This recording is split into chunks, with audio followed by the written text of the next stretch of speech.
Another tiny thrift store Bible.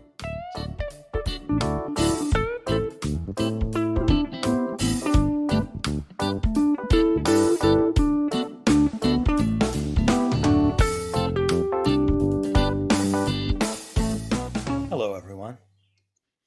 We're looking today at another thrift store find. This is a little pocket New Testament with Psalms. It is a Collins produced Bible. And I just want to kind of off the bat make sure I cover this if I know I've mentioned it in other videos. So at many local thrift shops and probably your neighborhood thrift shops as well, Bibles are often free. I do not go into thrift shops and plunder their Bible sections. I do look through them for something interesting and will often take a free Bible or two along with several other purchases to make sure that I'm supporting that thrift establishment, especially the ones that I frequent, which are run by volunteers of the Mennonite Central Committee. It's a worthwhile charitable organization that I am happy to support. So I shop frequently at my area thrift shops that tend to be mostly MCC thrift shops, and I purchase frequently from them. So when I pick up a free Bible, it's in addition to some other purchases I've made.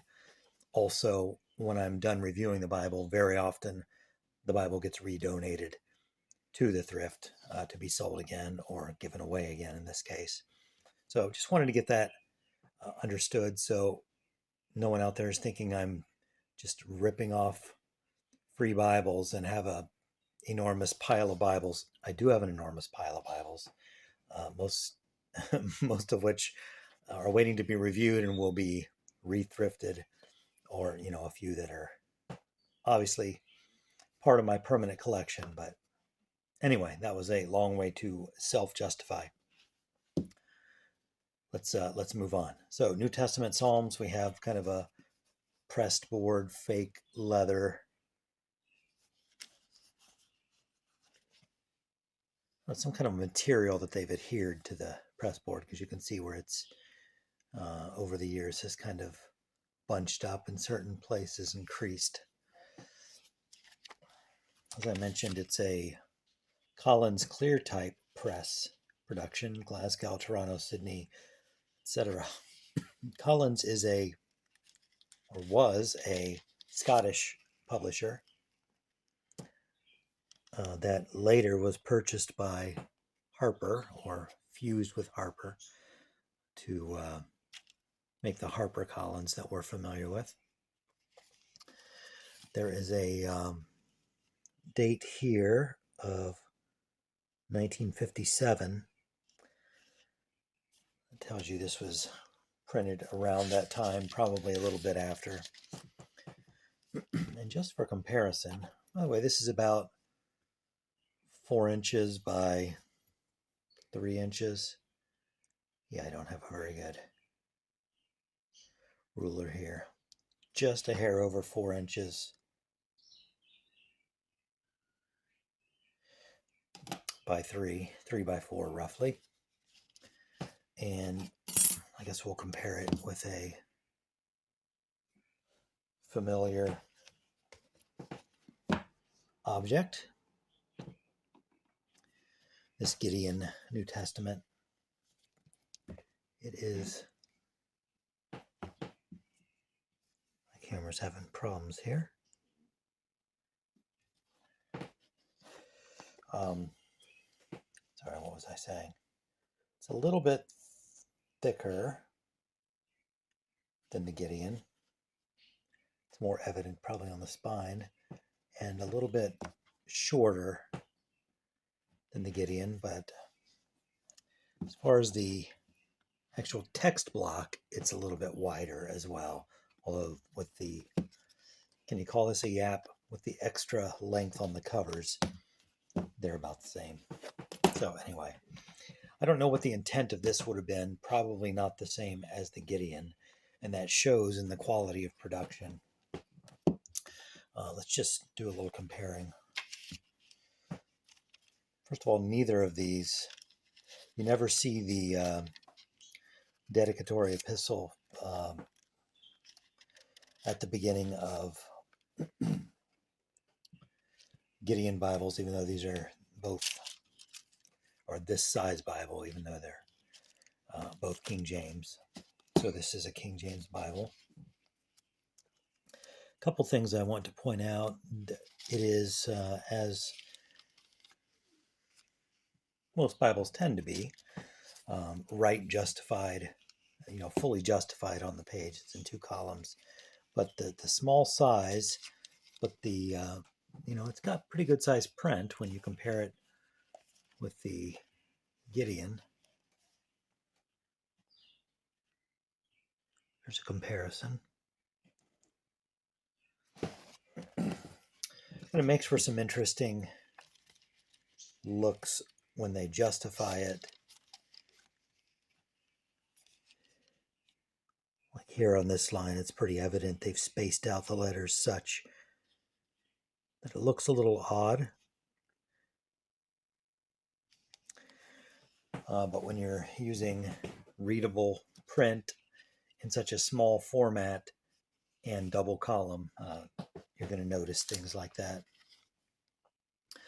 A few things that I like here that they have not done in the Gideon, they have the references here on the side, while the Gideon has a page number on the side, which is not very helpful, and the chapter there in the middle. So it takes a little extra looking. I want a book this size. It's not too big a deal, but I like the way they've done it here on this Collins edition.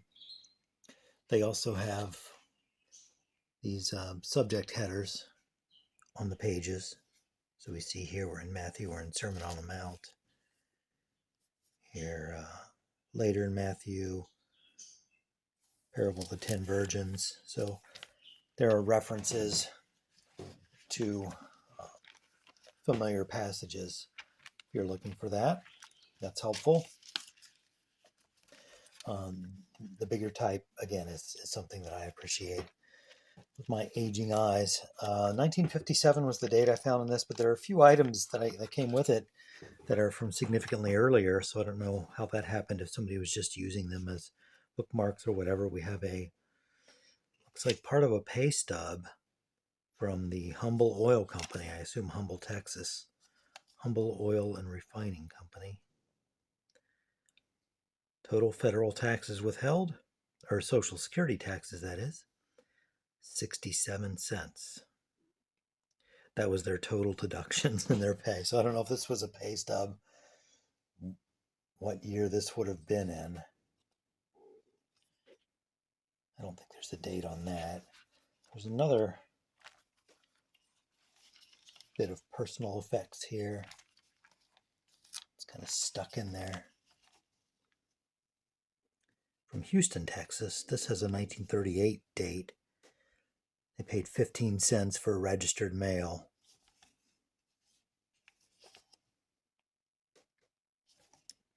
Send something in 1938. So that's fun. Older than the Bible. Didn't find anything else in here, no writing or name or anything of that character. It was coming apart a little bit here. I kind of glued the text block back in. You can see it is sewn. So, built to last.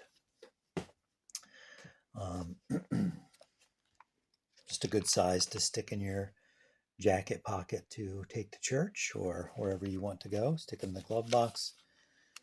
And it's not too small to read. So, pretty neat little Bible. This one, I'm not sure. This may kind of go in the car with me, or it may get redonated soon. Haven't decided yet. I will peel the sticker off. They can affix a new sticker if I redonate it. I usually redonate it to a different thrift shop than the one I've got it from, to give somebody else a chance at it. Somebody else have a crack. So anyway, I'll get that off, get that cleaned up, and figure out what to do with it. Thanks for watching this little review. Hope to see you here again next time.